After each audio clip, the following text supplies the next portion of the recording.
Next guy coming to the stage, he is a white boy comedy regular here at the Improv here. You're going to love him a lot. Very funny. Adam Harrington.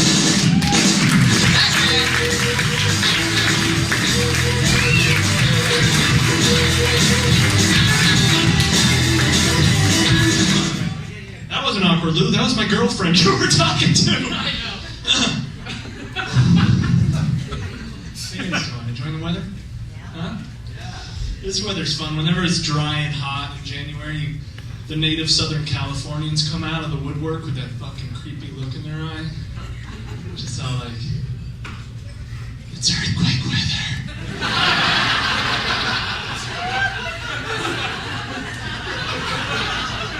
Whenever it's hot and dry, it means there's gonna be an earthquake. You weren't there in 94! You weren't there in 94!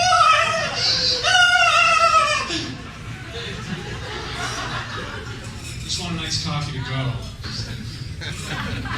Okay!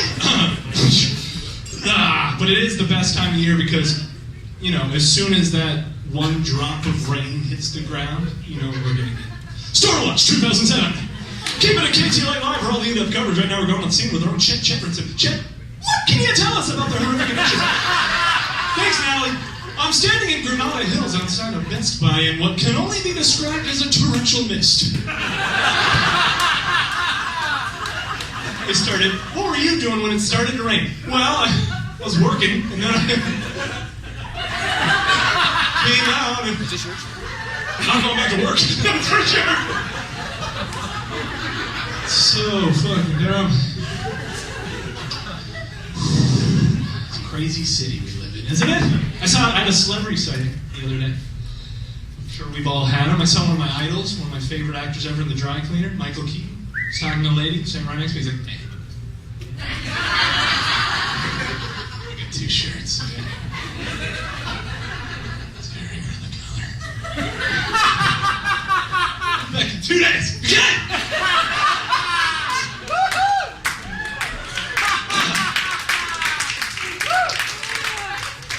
Wearing the shirt sleeves tonight. Brought out the shirt sleeves.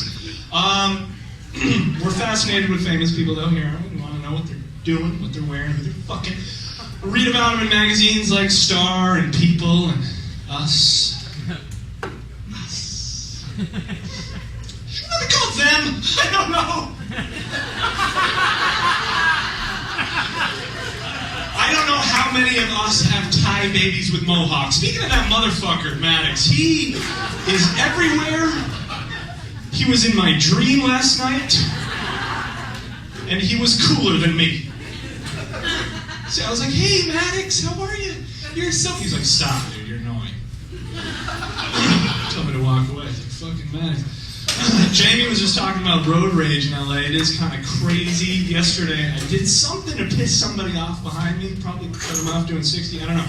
But I saw him coming up behind me, and he was going to do one of those, like, you know, when somebody does something, you drive by him, you give him a, fuck, bro.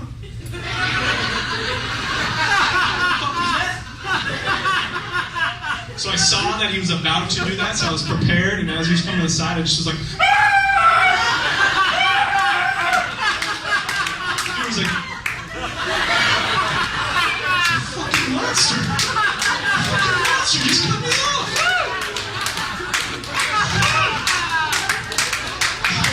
And he cut somebody else off.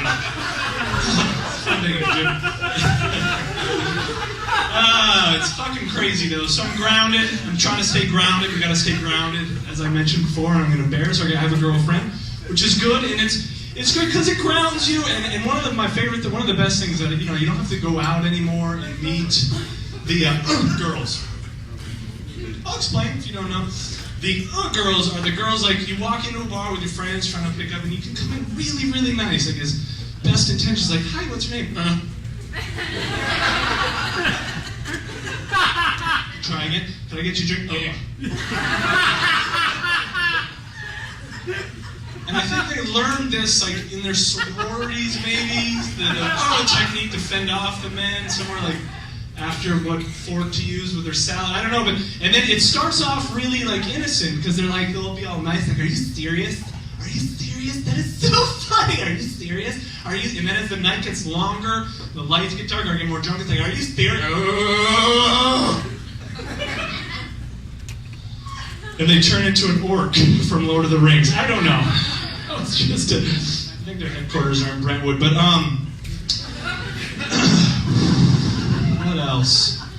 Crazy girls. Oh yeah, I was watching Real Sex the other night. You guys seen that fucking show on HBO? Whereas I think it should be called Really Disturbing Sex. I mean, the thing is, like, it always brings me in too. I think I'm just gonna see some old-fashioned boobies, right? Like, just yeah. And then it's like a 78-year-old woman finger banging herself on her own weekly webcam show with like her candelabra or antique silver, like from the Roosevelt administration, or like, and then they have. They'll have like a bunch of fucking old hippies in the woods with a David Koresh disciple teaching them how to breathe out of their anuses while staring into each other's eyes, with hair like Kevin McHale all over their fucking. And sometimes it'll like trick you. It'll be like a normal-looking pretty girl, by day is a computer programmer, at night dresses up like a clown and fucks fat guys in vats of mayonnaise. I don't know, but it's real, so we watch it. We watch it because it's real, and because men will watch things that have to do with sex. I was thinking, men, obviously, I'm not saying anything new, men lose their minds dealing with sex. Like the smartest, most sophisticated, Albert Einstein, one of the smartest men ever lived, could have a naked pair of titties in front of him and he will have the IQ of Kevin Federline at that moment. K-Fed would beat him at chess because they're right there. And I was thinking why that is, and it's like, I kind of boiled down a little theory. This having sex for men is like going to Disneyland for the first time. And not for like the obvious reasons that they're both filled with wonder and amazement and long lines. I don't know, but it's because of that anticipation that you got when you were little about to go to Disneyland. And it's in the best, it's like new sex with a new woman, right? Because like, you know what sex is. I mean, you might not know it, but like, you know what sex is like. Just kidding, I don't know why I did that. And you know the idea, but it's going to be different, right? And you see the woman on the dates and the clothes, like and you don't know when it's going to happen. It's like when you're a kid, Disneyland, you know about Disneyland. You've seen the videos, you've seen the commercials, like, when you wish upon a Tinkerbell. But you don't know what's beyond the gates, right? You just hear about it, the kids are like, dude, I want to get swing. You're like, really? I don't know if I'll ever go. But you can't, like, yell at your parents about it, like, I want to go to Disneyland! Just like you can't say to the girl, I want to have sex! Because that's not going to work. And then eventually one day, like, the mom's like, we're going to Disneyland. And so, like, you can't sleep that night. And, like, you fucking have, like, a little 8-year-old ulcer. And, like, you wake up. And you go to the park in the morning all fucking, like, stubble and just all cracked out. And then you go through the turnstile onto Main Street. And you hear the sounds and you see the sights. And then there's Mickey! Mickey! But you can't be like that. Right? You gotta hold it in because you want to be asked back. So it's like, hey Mickey, how are you? No, I'm cool. It's really fun. It's not bad. It's not that exciting. Thank you. Because you want to be. It's the same thing. Like when that moment happens with a woman, and you get in the room, and she takes off in like the magic castle of her tit, and you just want to be like.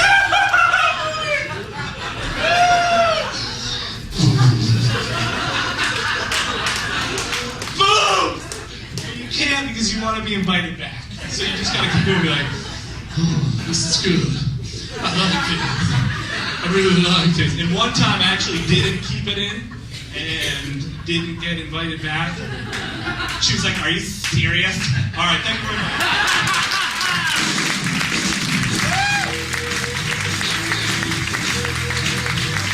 Adam Harrington, everybody. A little comedy note, a little bit more energy would be good.